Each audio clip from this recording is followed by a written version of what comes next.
Shalom, shalom bien-aimés dans le Seigneur, c'est votre bien-aimé, le frère Kale Kabasele Badimou, en direct de l'église La Grâce de Dieu Paris-France. Je bénis le Dieu très haut, je bénis le tout-puissant créateur du ciel et de la terre, celui qui règne de génération en génération et qui domine d'éternité en éternité. Bien-aimés dans le Seigneur, vous êtes bien au 12 square Gérard Philippe, 78 190, dans la ville de Trappes. Mais bien-aimés, partagez, likez, commentez et abonnez-vous pour ceux qui sont nouvellement dans la chaîne. Mais avant toute chose, avant de commencer notre enseignement, nous allons prendre un temps de prière. Prions tous au nom de Jésus-Christ. Alléluia. Père, nous te bénissons, nous te glorifions pour cet instant de la parole. Ta parole est la vie. Ta parole nous sanctifie. Ta parole nous guide. Ta parole nous soutient. Père éternel, Père tout-puissant, la foi vient de ce qu'on entend. Et ce qu'on entend vient de Christ, vient de la parole de Christ. Aujourd'hui, ce matin, nous sommes disposés. Nos cœurs sont là, devant toi. Nous voulons recevoir cette parole qui nous permettra de marcher dans ce monde de ténèbres, qui nous permettra de marcher dans ce monde cruel. Oui, Père, nous avons besoin de cette parole, car ta parole est la lumière. Cette lumière va nous éclairer dans ce monde de ténèbres. C'est ce que nous voulons ce matin.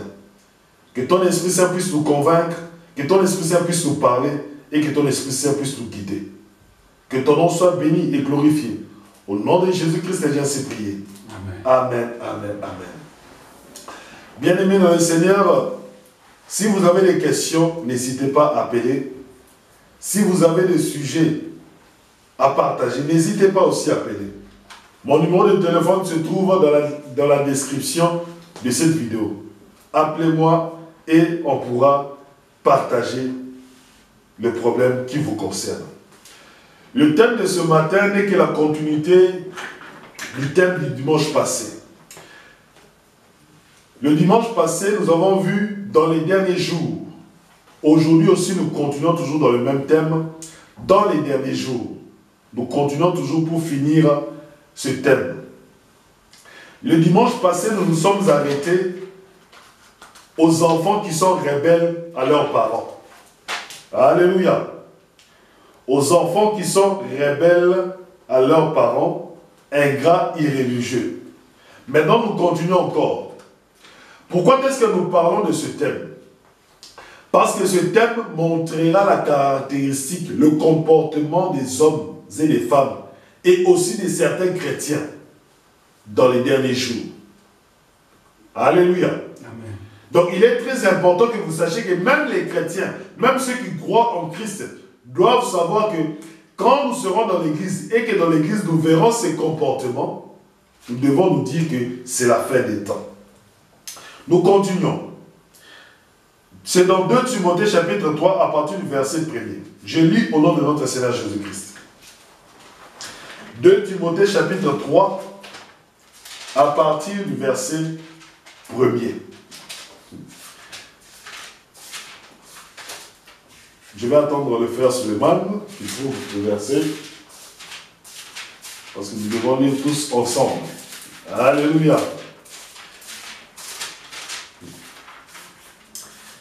2 Timothée chapitre 3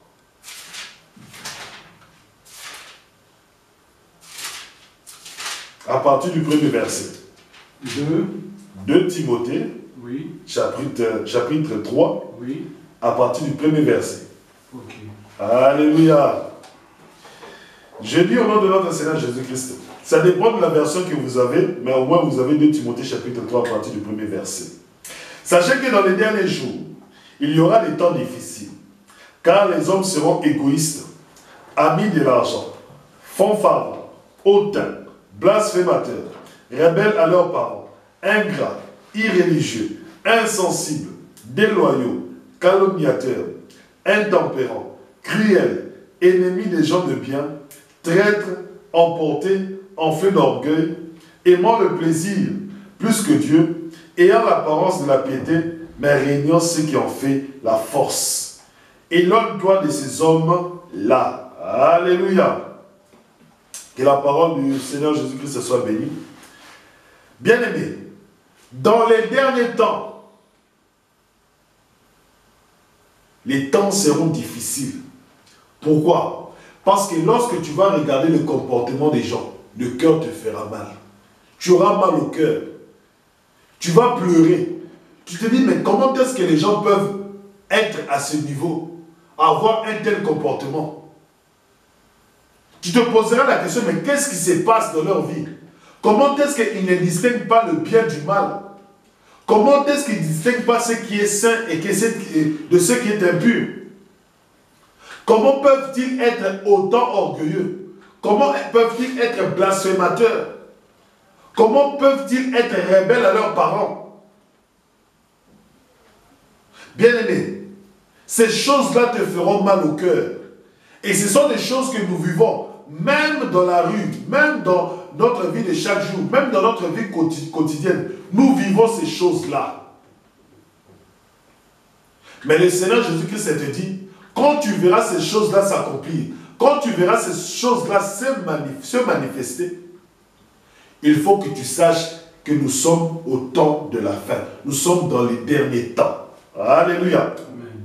Nous continuons à comprendre et à connaître les comportements des derniers temps des hommes et des chrétiens. De certains chrétiens, je veux dire. Les chrétiens ou les hommes seront insensibles. Alléluia. Qu'est-ce que cela veut dire que les gens seront insensibles? Cela veut dire que les gens seront insensibles aux souffrances des autres. Bien-aimé, comment peux-tu laisser ton frère, comment peux-tu laisser ta soeur dans la souffrance, mais toi tu es là? Tu es insensible à ses souffrances, tu es insensible à ses difficultés. Regardez dans ce monde, le monde où on dit chacun pour soi, Dieu pour tous. Donc c'est-à-dire que s'il y a quelqu'un qui souffre à côté de toi, tu ne le regardes même pas. Tu lui dis que c'est son problème. Au lieu de l'aider, au lieu de le soutenir, mais toi tu es insensible à ses souffrances, toi tu es insensible à sa détresse. Combien de pauvres sont dans la rue? Parce que l'insensibilité c'est quoi? C'est dans le cœur. Tu as le cœur fermé, tu as le cœur dur. Tu n'as pas compassion. Donc on revient toujours à la même chose. Être insensible, c'est quelqu'un qui n'a pas compassion des autres. Il n'a pas la compassion dans son cœur. Il n'a pas l'amour dans son cœur. Puisque quand tu vois quelqu'un souffrir, tu dois intervenir. Regardez toutes les injustices qui se passent dans le monde. Les guerres par-ci, les guerres par-là. Les gens voient, le peuple voit comment est-ce que les injustices se commettent. Tu pars en justice, au lieu qu'on lise le droit, au lieu qu'on te donne raison parce que tu as raison, non. Tu vois l'injustice se commettre. Tu vois le bien de veuve être arraché par des escrocs. La veuve part au tribunal pour qu'on puisse lui donner justice. Même le juge aussi est dans le complot. Même le juge aussi, au lieu d'être sensible à la douleur de la veuve, au lieu d'être sensible à la souffrance de l'orphelin, au lieu d'être sensible à la détresse des orphelins, non, le juge n'est pas sensible. Le juge est insensible à ces détresses-là. Bien-aimés dans le Seigneur, au lieu que la veuve et l'orphelin puissent avoir la justice à leur côté, la veuve et l'orphelin ont la justice contre eux. Bien-aimés, c'est ça l'insensibilité. C'est ça la cruauté du cœur de l'homme. Cruel. Bien-aimé, es-tu insensible à la souffrance des autres? Es-tu insensible à la détresse des autres? Lorsque les autres crient à la détresse, qu'est-ce que toi tu fais? Qu'est-ce que toi tu fais? Ne sois pas insensible et un cœur miséricordieux. Alléluia. Amen. Nous continuons. Insensibles, déloyaux. Alléluia. La loyauté. Mais dans les derniers temps, les gens ne seront plus loyaux. ils ne vont plus respecter la loyauté. C'est-à-dire qu'être fidèle à des principes, être fidèle à la doctrine, être fidèle aux paroles de Christ. Les gens ne seront plus loyaux à Christ. Les gens vont renier Christ. Les gens vont nier même que Christ est mort pour eux. C'est ça le problème qu'il y aura à la fin des temps. Au lieu que les gens soient loyaux à leurs principes, par exemple d'avocat, à leurs principes par exemple de policier, à leurs principes par exemple de juge, à leurs principes par exemple de premier ministre, à leurs principes de président de la République. Mais les gens seront déloyaux. La déloyauté marche avec la traîtrise. Les gens seront des traîtres. Bien-aimés, est-il déloyaux au principe de Dieu? Est-il déloyaux au commandement de Christ? Est-il déloyaux à Jésus-Christ? Parce que la loyauté, c'est comme la fidélité. Tu n'es pas fidèle au principe, tu n'es pas fidèle à Christ. Bien-aimé, sois fidèle. Sois fidèle à ta femme. Sois fidèle au serment que tu as fait à la mairie. Sois fidèle au serment que tu as fait devant la famille. En disant que j'ai épousé cet homme. En disant que j'ai épousé cette femme. Et comme j'ai épousé cet homme, j'ai épousé cette femme, je lui serai loyal. Je serai fidèle à cet homme, je serai fidèle à cette femme. Ceux qui sont déloyaux, ce sont ceux qui ne respectent pas leur serment. Ils ne tiennent pas compte de leur bouche. Ils ne tiennent pas compte de leurs paroles. Ils ne respectent pas leurs paroles. C'est ça les gens qui sont déloyaux. Il dit A, mais au lieu de respecter sa parole, il ne la respecte pas. Il dit à la femme que je te serai fidèle, mais arrivé au mariage, c'est lui l'homme le plus infidèle. Il dit à l'homme que je te serai fidèle. Arrivé au mariage, c'est la femme qui commet le plus d'adultère que les autres. Bien-aimés, faites attention. Quand vous voyez ce genre de signes, sachez qu'une chose, c'est que nous sommes à la fin des temps. C'est que nous sommes à la fin des temps. Soyez loyal à la parole que vous dites aux autres. Quand tu dis ta parole à une personne, à un prochain, à un ami, à un frère, à une soeur, à un enfant, sachez que cette parole-là, ceux qui la reçoivent tiennent compte de cette parole. Ils disent que non, il a dit cette parole, il va la respecter. Il va être loyal à sa parole. Mais ce que nous remarquons, c'est que les gens ne sont plus loyaux ou loyaux à leur propre parole, à ceux qui disent. Nous devons être loyaux à ce que nous disons. Nous devons respecter nos engagements. Bien-aimés, respectons nos engagements. C'est très important. Nous continuons. Les gens seront calomniateurs. Alléluia. Calomniateurs. Mon frère, calomniateur. Il vient, il voit une histoire là-bas, avec un frère et une soeur. Il vient te dire, regarde, ils ont fait ceci, ils ont fait cela. Même si ce n'est pas la vérité, il vient te dire, il vient te confier, moi j'ai vu ça. Ah, mais le frère n'a pas vu ça. La calomnie est une mauvaise chose. La calomnie est une mauvaise chose. Regardez ce que les pharisiens ont fait avec Jésus-Christ. Ils ont calomnié Jésus-Christ du début jusqu'à la fin. Oh, Jésus-Christ est un démon. Oh, Jésus-Christ est Belzébul. Oh, Jésus-Christ est l'ami de Satan. Oh, Jésus-Christ est l'ami des pécheurs. Ils ont calomnié Jésus-Christ chaque jour du ministère de Jésus-Christ. Or que ce n'était pas vrai. La diffamation n'est pas une bonne chose. Tu détruis la réputation d'un homme. Tu détruis la réputation d'une femme. Alléluia.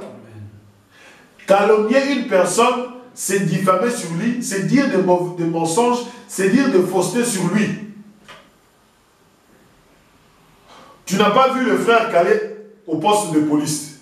Mais toi, tu vas raconter toute ton histoire sur la ville de Trappes. J'ai vu le frère Calais au poste de police, menotté, on l'a arrêté parce qu'il avait volé.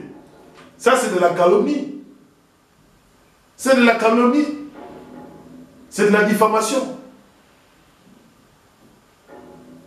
Bien-aimé dans le Seigneur, la calomnie est une caractéristique que même quand tu regardes dans ta vie de chaque jour, tu comprendras que la calomnie, il y en a partout. Il y en a partout. Tu ne sais pas pourquoi il y a la calomnie. Tu n'as rien fait, mais on calomnie sur toi. Tu n'as rien fait, mais on dit des mensonges sur toi.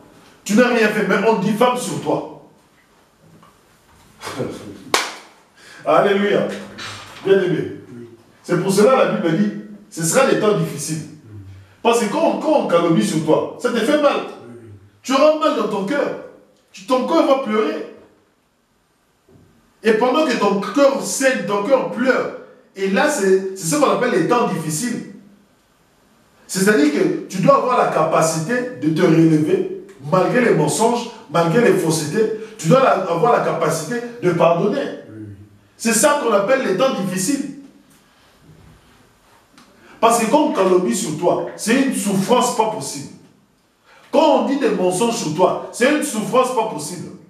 C'est pour cela, lorsque je regarde le Seigneur Jésus-Christ, je dis non, le Seigneur Jésus-Christ, vraiment, on doit l'adorer, on doit vraiment l'élever. Parce qu'avec toutes les calomnies qu'il y avait, avec tous les mensonges qu'il y avait, le Seigneur Jésus-Christ, on le lève le pied. Écoutez les pharisiens. S'il était prophète, il allait savoir que cette femme est pécheresse. Et comme cette femme est pécheresse, elle ne peut pas le toucher. Vous voyez toute la calomnie que les pharisiens ont dit sur Jésus. Mais Jésus-Christ ne s'est pas détourné de sa mission. Jésus-Christ ne s'est pas détourné de ce qu'on lui avait dit de faire par le Père. Mais toi, quand on calomnie sur toi, mais toi, lorsqu'on diffame sur toi, directement, tu te fâches. Quand on diffame sur toi, lorsqu'on calomnie sur toi, tu n'es pas patient. Tu n'as pas l'amour de pardonner. Bien-aimé, quand on calomnie sur toi, sois patient et l'amour de pardonner aussi. Alléluia. Amen. Parce que lorsqu'on calomnie, ça te fait mal. Mais lorsque tu viens pardonner, ça vient essuyer la blessure. Ça vient effacer les larmes. Ça vient effacer le péché. C'est comme ça que tu vas avancer dans la vie.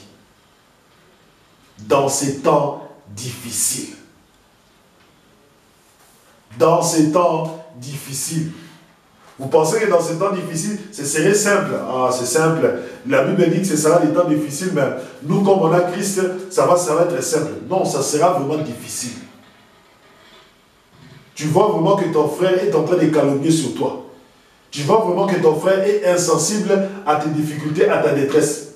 Tu vois vraiment que ton frère est déloyal à toi. Tu vois vraiment que ton frère diffame sur toi. Il faut avoir le cœur pour supporter. Hein. Et si tu n'as pas Jésus-Christ, tu ne pourras pas supporter cela.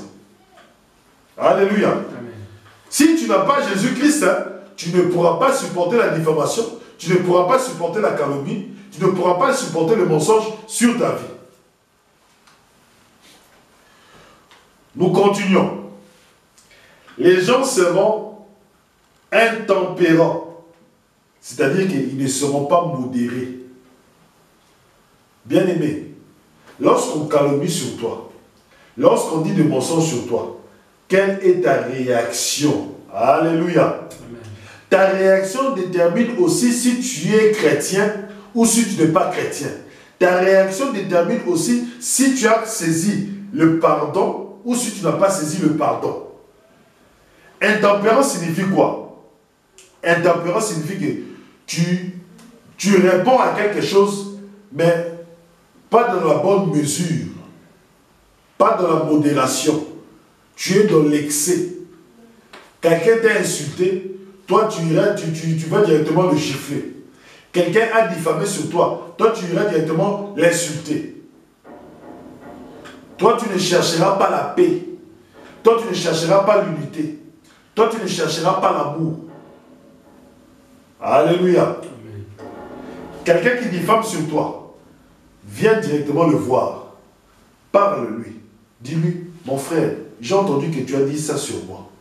Est-ce vrai? Vous parlez, vous dialoguez.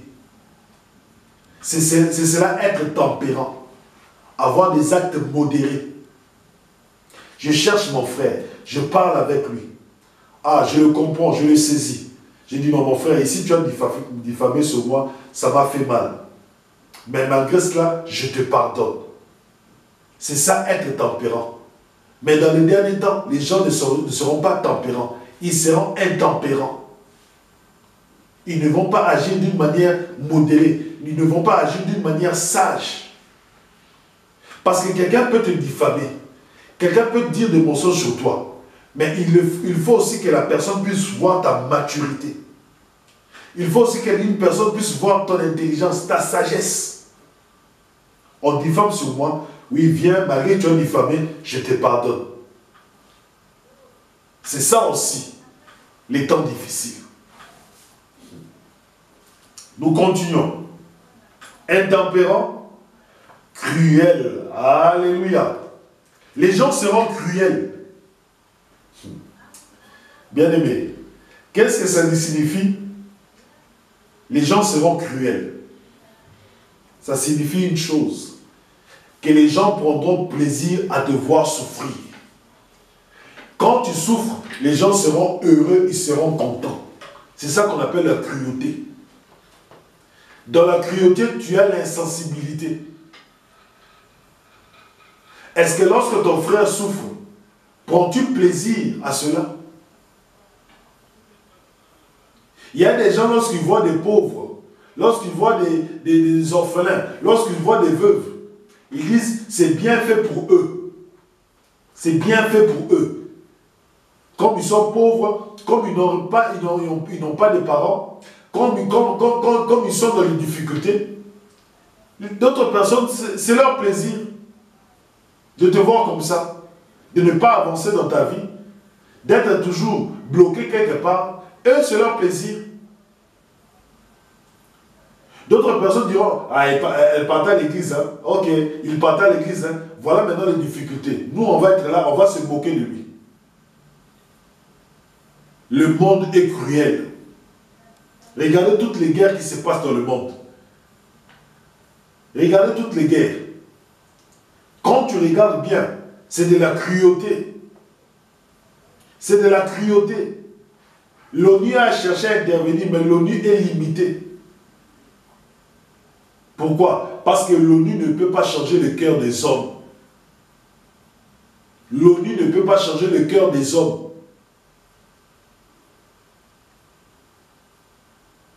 Oui, bien aimé. C'est la caractéristique du temps de la fin. Dans les derniers jours, les gens seront cruels. Ils prendront plaisir lorsque toi tu es dans la souffrance. Ils prendront plaisir lorsque toi tu es dans les difficultés. Ils prendront plaisir lorsque toi tu es dans le malheur. Mais lorsque toi tu verras ça, bien aimé, que ton cœur ne se trouble point, n'abandonne pas la foi, mais aie toujours la foi afin de pardonner. Aie toujours la foi parce que le Seigneur Jésus-Christ secourt toujours ceux qui sont dans les difficultés. Garde la foi durant ces temps difficiles. Nous continuons. Ennemis des gens de bien. Alléluia. Ennemis des gens de bien. Mon frère, nous faisons le bien.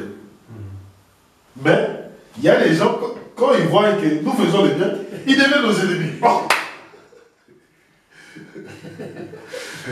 Je vois une vieille maman avec des courses. C'est lourd. Je viens, j'aide la maman à porter les courses jusqu'à chez elle. Mais il y a d'autres personnes qui sont là, ils deviennent nos ennemis. Oui, à cause de ça. À cause juste de ça.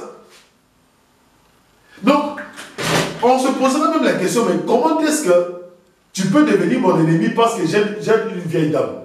Comment est-ce que tu peux devenir mon ennemi parce que j'aide ma mère, j'aide mon père, j'aide mon frère, j'aide ma soeur? Mais ça, c'est vraiment... C'est pour ça que je vous dis que dans les derniers temps, ça serait un peu compliqué de comprendre et de savoir si c'est vraiment des êtres humains. Puisque j'aide mon père à jardiner par exemple. Mais toi, tu es dans ton coin. Pourquoi il aide son père à jardiner? Non, il ne peut pas aider son père à jardiner. Quelqu'un qui fait quelque chose de bien, mais toi, tu n'es pas content dans ton cœur. Tu deviens son ennemi. Ah! Je vois les derniers temps, c'est compliqué. Hein? On va même se poser la question si les hommes raisonnent. Parce que là, mon frère, là, ça dépasse vraiment l'imagination. Ennemi des gens de bien. Quelqu'un qui fait le bien, quelqu'un tu sais qu'il fait le bien, au lieu de l'encourager, toi tu deviens son ennemi. À tel point de vouloir le tuer. Jésus-Christ guérissait les malades. Jésus-Christ délivrait les gens des démons. Jésus-Christ guérissait les lépreux. Jésus-Christ faisait beaucoup de bonnes choses, ressuscitait les morts. Mais ils avaient pour ennemi les pharisiens. Ah! Alléluia! À tel point que Jésus-Christ leur pose même la question. Vous allez me juger, vous allez me faire mourir. Pour quelle raison?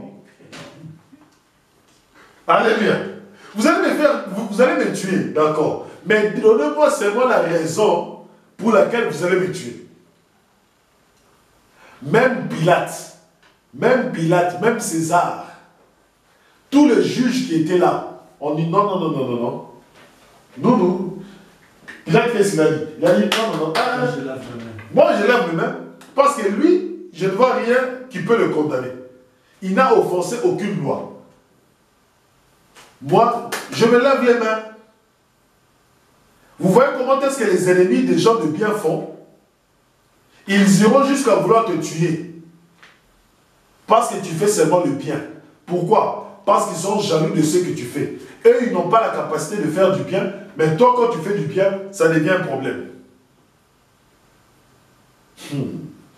Bien-aimé, es-tu jaloux? Es-tu jaloux?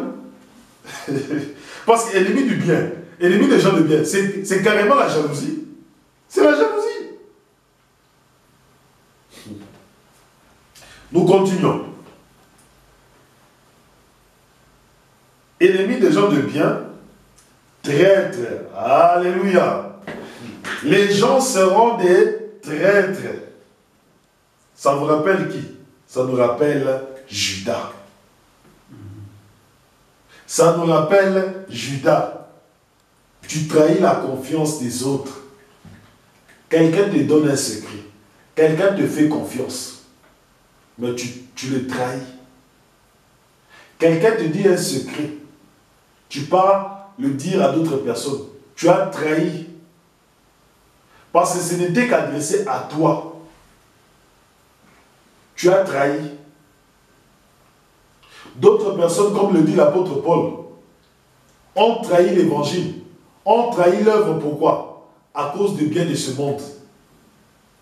Parce que Judas, lorsqu'il a trahi Jésus-Christ, c'était à cause de quoi?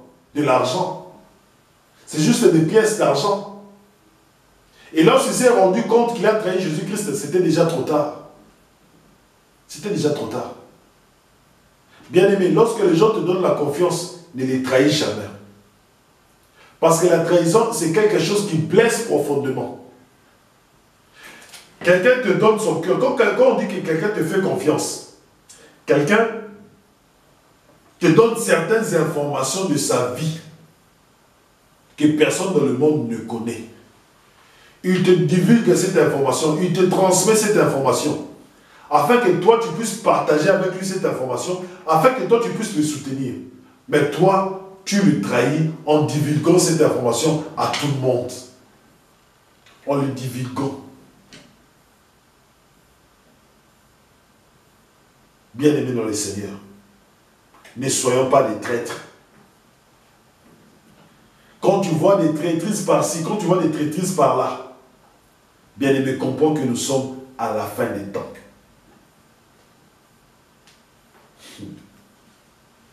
Mais quand Judas a trahi Jésus-Christ, la fin c'était quoi?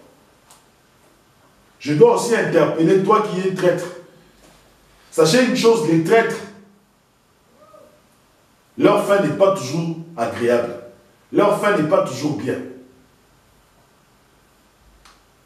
Parce qu'il croit que lorsqu'il trahit quelqu'un, c'est à son avantage. Non. C'est à ton désavantage. Parce que tout le monde maintenant sait que tu es un traître. Personne ne viendra encore se confier vers toi. Nous continuons. Traître, emporté. Quelqu'un qui est emporté, qui se met facilement en colère. Bien aimé, j'aimerais aussi nous interpeller sur la colère.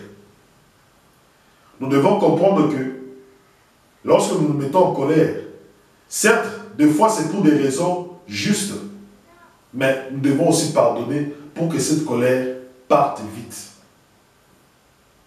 La Bible dit de Dieu que Dieu est riche en bonté, mais il est lent à la colère.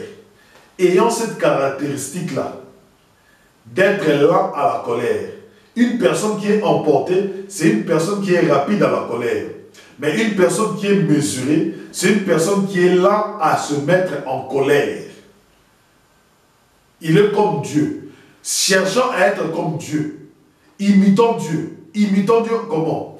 Lent à la colère. C'est-à-dire que tu peux commencer à pécher, mais Dieu est là à la colère. Il ne se met pas en colère directement. Non. Il est là à la colère. C'est-à-dire que la colère monte au fur et à mesure que tu avances dans le péché. De même que lorsque tu es en face de quelqu'un qui t'injurie, qui te calomnie, sois aussi là à la colère. Que ta colère puisse être mesurée, que ta colère puisse être graduelle. Je ne t'empêche pas de te mettre en colère, parce que se mettre en colère, c'est normal. C'est quelque chose de normal. Même Dieu se met en colère. Alléluia. On ne va pas se voir la face. Même Dieu se met en colère. Mais lorsque Dieu se met en colère, après, il s'apaise. De même que toi, lorsque tu te mets en colère, tu dois t'apaiser. Tu dois enlever la colère par le pardon. Tu dois enlever la colère par l'amour. Mais dans les derniers temps, les gens, tu remarqueras, ils seront beaucoup plus emportés. Et c'est là que les chrétiens et les non-chrétiens doivent faire la différence. Ceux qui ne croient pas en Jésus-Christ seront des emportés, mais ceux qui croient en Jésus-Christ, ce seront des gens qui sont là à la colère, qui sont modérés. Alléluia. Amen. Saisissez bien ces choses-là. Dans ta famille, il peut y avoir des troubles. Dans ta famille, il peut y avoir des problèmes.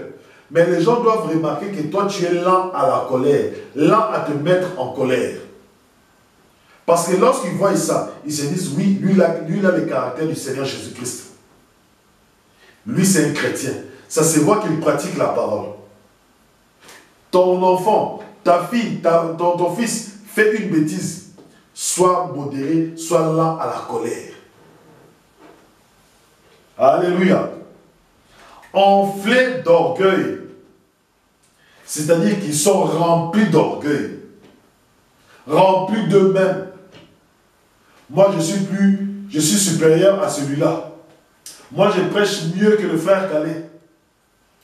Moi, je suis mieux que le frère Suleiman.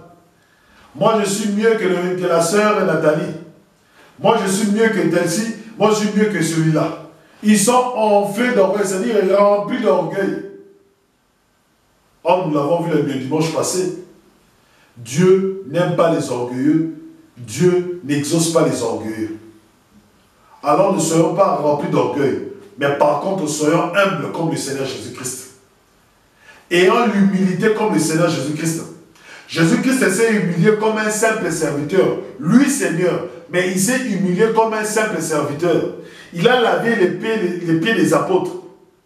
Même l'apôtre Paul a dit, Pierre a dit, non, toi, Seigneur, tu ne peux pas me laver les pieds. Il s'est humilié. Ne soyons pas des orgueilleux, mais soyons des humbles. La parole déclare, l'humilité précède la gloire. L'orgueil précède la chute. Donc celui qui est orgueilleux, sa chute est pour bientôt. Alléluia. Celui qui est enflé d'orgueil, sa chute est pour bientôt. Il n'y a qu'à rester à le regarder, vous verrez que sa chute est pour bientôt. Mais par contre, celui qui est humble, son élévation est pour bientôt. Alléluia. Moi, je souhaite que toi, tu sois humble pour que je puisse voir ton élévation. Et lorsque tu seras élevé, bien aimé, moi, ça sera la joie pour moi. Ça sera un bonheur. Parce que j'ai vu le caractère de Christ en toi. Et j'ai vu que, comme ce caractère-là est dans ta vie, j'ai vu ton élévation, j'ai vu ta gloire. C'est ça le plus important. Être comme Christ. Nous continuons. Aimant le plaisir plus que Dieu. Bien aimé. Les gens aiment le plaisir charnel. Les gens aiment le plaisir de leur corps plus que Dieu. C'est-à-dire qu'ils préfèrent faire la fornication, faire la prostitution, faire de la vente de la drogue, tricher, mentir, escroquer, que Dieu. Donc ils préfèrent satisfaire ses propres envies que satisfaire la volonté de Dieu. Ils préfèrent satisfaire ses propres plaisirs au lieu de satisfaire à la parole de Christ.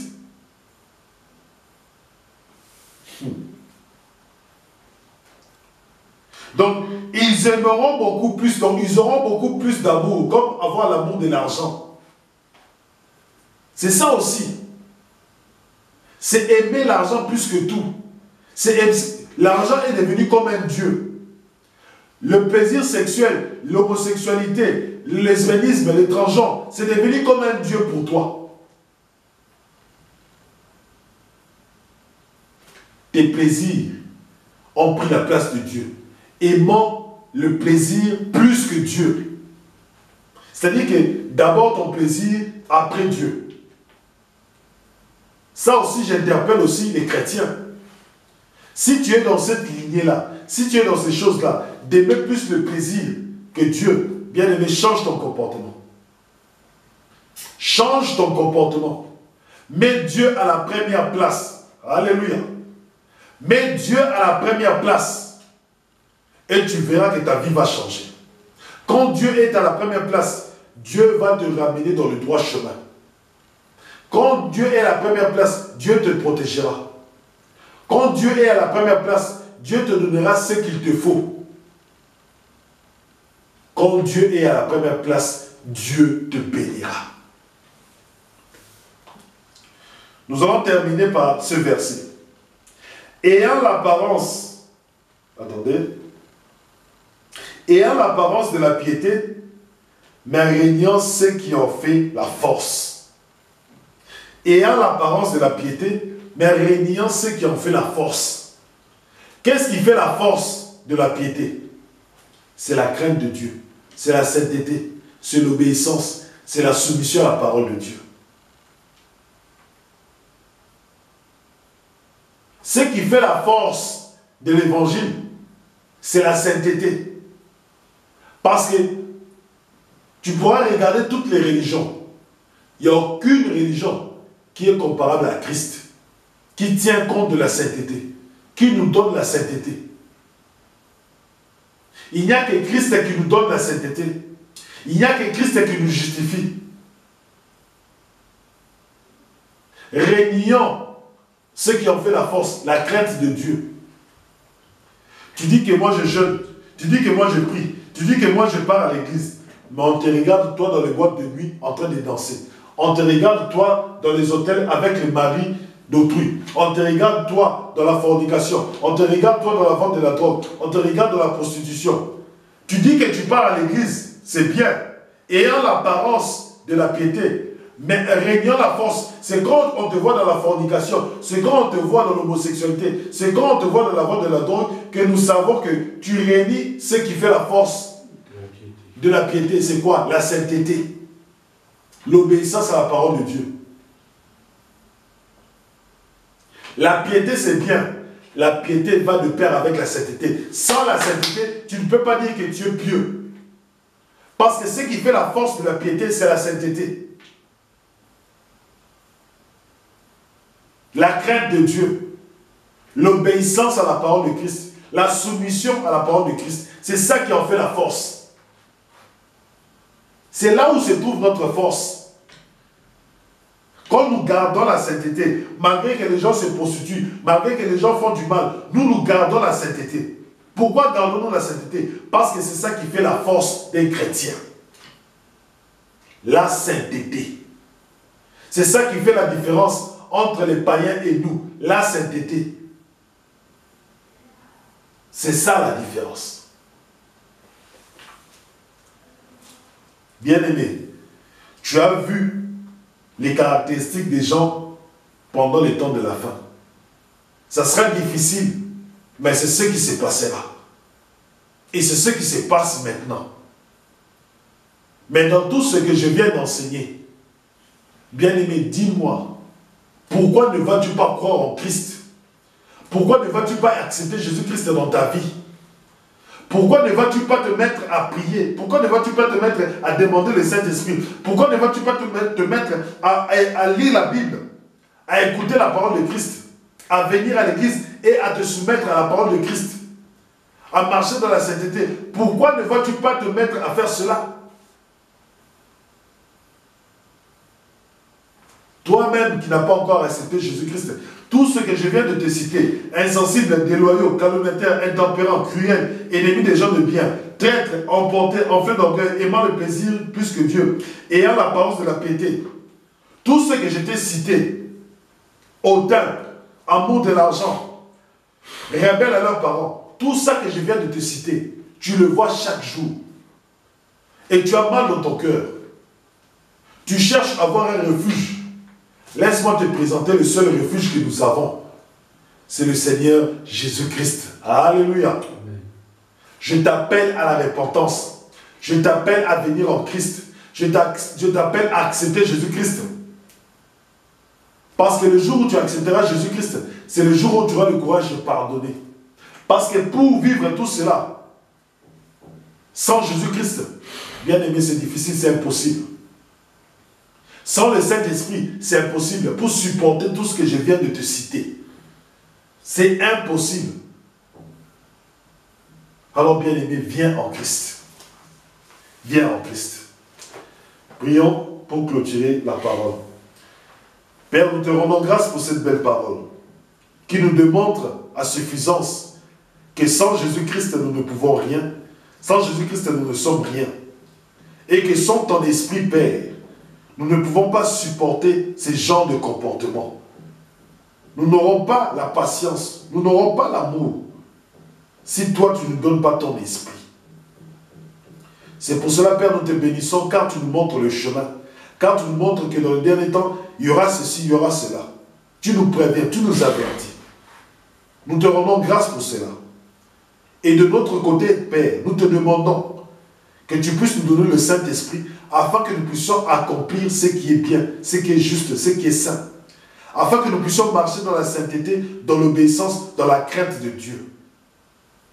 Oui, Père, car nous savons quand nous marchons dans la crainte de Dieu, nous faisons la différence entre nous et ceux qui sont encore dans le monde. Nous te bénissons pour cette belle parole. Merci parce que ton esprit nous a parlé. Merci parce que ta parole nous a apporté la vie et la lumière. Au nom de Jésus-Christ, j'ai ainsi prié. Amen. Amen. Bien-aimés dans le Seigneur, je vous dis à dimanche prochain. Église La Grâce de Dieu Paris-France, 12 square Gérard Philippe. N'hésitez pas de m'appeler. Soyez bénis au nom de Jésus-Christ. Sois béni, mon frère. Sois béni, frère Suleiman.